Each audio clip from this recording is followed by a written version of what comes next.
कुछ देर के लिए भूल जाइए कि स्क्रीन पर आप अपने यहाँ से हजारों मील दूर यूरोप के किसी गांव की कहानी देख रहे हैं।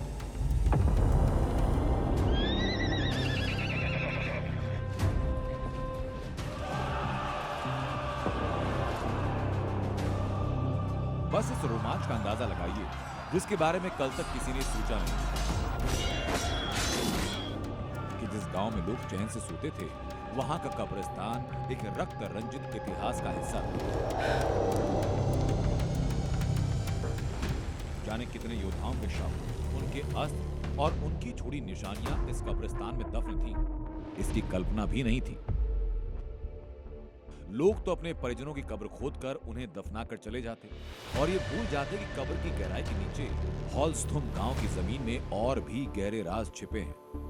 गांव के लोगों ने उस लड़ाई के किस्से इतिहास की किताबों में तो पढ़े, लेकिन ये उसी जमीन के हिस्से हैं, ये जाकर अब पता चला। कब्रिस्तान में रहस्यमय सिक्के, 1700 साल के इतिहास की निशानी। रोमन साम्राज्य का ये खजाना कब्रिस्तान में किसने छिपाया? यूरोप के एक छोटे से देश लग्जमबर्ग के एक शांत ग्रामीण इलाके में जमीन के नीचे छिपा 1700 साल पुराना रहस्य अब इतिहास की नई परतें खोल रहा है। इसीलिए पुरातत्वविदों के सामने सवाल कई हैं। शुरुआती खोज में खजाने का कालखंड तो पता चल गया कि ये रोमन साम्राज्य के दिनों का है। वो साम्राज्य तो ईसा के बाद की सदी में इस्लाम के उदय तक धरती का सबसे ताकतवर साम्राज्य था। आखिर दौर में अब देखिए लग्जमबर्ग भी उसी रोमन साम्राज्य का हिस्सा था, लेकिन इसके गांव से मिले सिक्के ये क्या संकेत दे रहे हैं? रोमन साम्राज्य में एक कहावत आम है, बड़े सुराग के लिए सुई की नोक भी काफी होती है। लग्जमबर्ग के इस गांव में वही कहावत इस कब्रिस्तान में साक्षात हुई, जब पुरातत्वविदों को थोड़ी खुदाई के बाद सोने के सिक्के का एक छोटा सा हिस्सा मिला।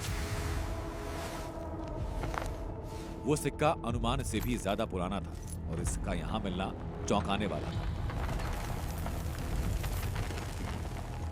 लिहाजा पुरातत्वविदों की टीम ने खुदाई का दायरा कब्रिस्तान के साथ साथ आसपास के खेतों में बढ़ा दिया।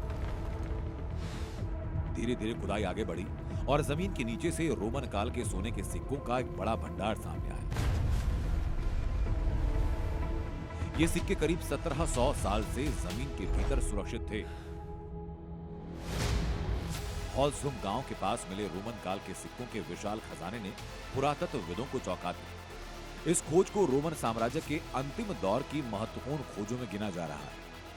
पुरातत्व विभाग की टीम को खुदाई के दौरान 4.5 ग्राम की कुल 141 रोमन गोल्ड कॉइन यानी सॉलिडी मिले। ये सिक्के 364 और 408 ईस्वी के बीच ढाले गए। इन पर 9 सम्राटों के चित्र अंकित। ये सिक्के 4वीं और 5वीं शताब्दी के बीच के हैं, जब रोमन साम्राज्य का पश्चिमी हिस्सा लगातार कमजोर हो रहा था। सबसे खास बात यह रही कि सिक्के बिखरे हुए नहीं थे, बल्कि एक जगह सुरक्षित तरीके से रखे गए। इससे अनुमान यह लगाया जा रहा है कि किसी संकट या अस्थिरता के दौर में इन्हें जानबूझकर छिपाया गया होगा।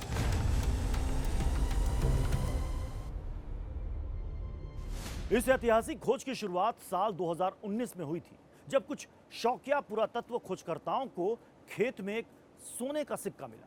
उस एक सिक्के ने बड़े अधिकारियों का ध्यान खींचा। इसके बाद पूरे इलाके में आधिकारिक जांच 2020 में शुरू की गई। अगले 4 साल में बड़े स्तर पर खुदाई अभियान चलाया गया, जिसके बाद विशाल रोमन खजाना सामने आया। खजाने में कुछ ऐसे सिक्के भी मिले हैं जिन पर रोमन शासक यूजीनियस की तस्वीर बनी हुई है। आपको बताते हैं रोमन साम्राज्य के इस राजा की कहानी। दुनिया का रोमन कैलेंडर यानी अंग्रेजी का मौजूदा साल इसी साम्राज्य के साथ शुरू होता है। ये तथ्य ये बताने के लिए काफी था कि धरती पर ईसा के बाद पहले वर्ष तक ये साम्राज्य ताकतवर होने के साथ कितना प्रभावशाली हो गया। ये साम्राज्य ईसा के 27 वर्ष पूर्व ऑक्टेवियन साम्राज्य का हिस्सा था, जिसने नए कैलेंडर के साथ रोम जैसे छोटे गणराज्य को विशाल साम्राज्य में बदल दिया। अगले 200 साल में रोमन साम्राज्य ने इतनी तरक्की की, आर्थिक विकास के साथ सैन्य ताकत के बल पर इसने अपनी चौहद्दी इतनी विशाल की कि दुनिया के इतिहास में कालखंड पैक्स रोमाना के नाम से दर्ज है।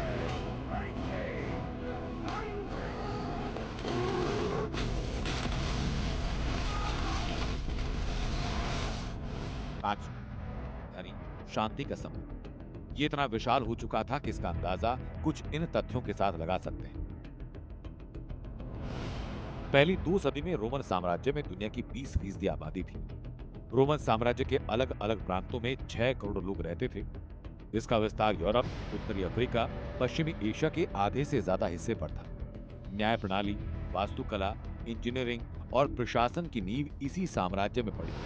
साम्राज्य के आखिरी दौर 392-94 में एक सम्राट थे, यूजीनियस, जिनके नाम के सिक्के मिले। यूजीनियस का शासन बहुत कम समय तक चला और उनका दौर राजनीतिक संघर्षों से भरा रहा। माना जाता है कि 390 के दशक में उनका शासन केवल 2 वर्ष 392 से 394 ईस्वी तक टिक पाया। इसी वजह से उनके नाम वाले सिक्के बेहद दुर्लभ माने जाते हैं। जिस जगह खजाना मिला उनके पास प्राचीन रोमन सुरक्षा टावर के अवशेष मिले। माना जा रहा है कि ये चौकी रोमन साम्राज्य की उत्तरी सीमा की निगरानी के लिए बनाई गई।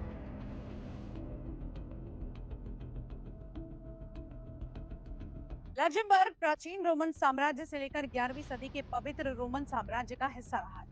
आज ये दुनिया के सबसे अमीर, सबसे खुशहाल देशों में से एक माना जाता है। तो क्या इसके पीछे रोमन साम्राज्य की समृद्ध विरासत है, या सत्ता, या फिर शासन जिसमें सैनिक अनुशासन भी शामिल है, जिसकी वजह से लक्जमबर्ग की व्यवस्था में दुनिया का सबसे कम भ्रष्टाचार पाया जाता है? आखिर एक छोटा सा देश कैसे दुनिया के सबसे अमीर देशों में से एक बन गया, समझिए इस सिलसिले को।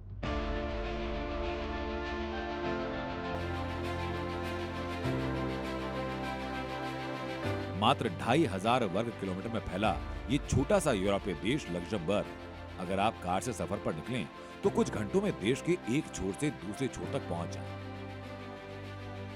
अगर इस देश के आकार की तुलना करें तो भारत के दिल्ली या सिक्किम जैसे छोटे राज्य से छोटा, लेकिन अर्थव्यवस्था का आकार आज पूरी दुनिया को हैरान करता है। आबादी सिर्फ 7 लाख और प्रति व्यक्ति आय करीब 1 करोड़ रुपए सालाना। यहाँ की व्यस्त आबादी में से हर छठा शख्स करोड़पति है। पूरे देश में करीब 50,000 अरबपति रहते हैं। यहाँ बैंकिंग, वित्तीय सेवाओं और रियल एस्टेट निवेश की वजह से लोग करोड़पति बने हैं। लक्जमबर्ग की आर्थिक ताकत का मुख्य स्रोत इसकी बैंकिंग इंडस्ट्री और निवेश पर कर की कम दर है। यहाँ बैंकों की संख्या इतनी है कि लोगों की संख्या से ज्यादा है। यही वजह कि इसे यूरोप का टैक्स पैराडाइज कहा जाता है। आर्थिक मोर्चे से अलग लक्जमबर्ग दुनिया के सबसे सुरक्षित और साफ देशों में गिना जाता है। देश में जीवन स्तर बहुत ऊंचा है। यहाँ सुरक्षा, स्वास्थ्य और शिक्षा व्यवस्था बेहतर है। यहाँ के नागरिकों के लिए बेहतर रोजगार है। उद्योगों में उच्च तकनीक का इस्तेमाल होता है। यही वजह कि लक्जमबर्ग को केवल अमीर लोगों का देश नहीं, बल्कि संपन्नता और सुरक्षा का प्रतीक भी माना जाता है।